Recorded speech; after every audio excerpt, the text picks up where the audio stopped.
What are you guys doing today? Just an easygoing day today in the gallery. It's raining outside. Came in to do some highlighting. Highlight some of my prints. Like this one. Don't know if you can see it. You probably can't. Like that one. And I'll share some of that with you guys. When it rains like this, it's a good time in the gallery to paint. This time of the year, this gallery is more like a studio than an art gallery. It gets a little quieter, so there's a lot more time to create some new paintings, some new ideas. So hope you guys enjoy this movie. I thought I'd put it together real quick since it's raining and share it with you. So hope you guys keep subscribing. I've been getting slowly more subscribers. I appreciate it. So I'll try and put out some more movies as I can.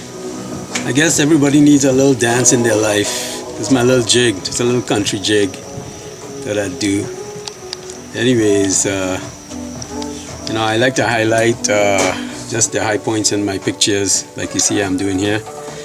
And you have to do it in a way so quickly you can't really think about it too much. At least I do. You gotta be in the zone or create the zone and hold on to it.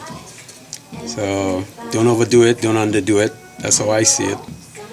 So anyways, keep subscribing, you guys. I'll do some more movies for you guys. Take care.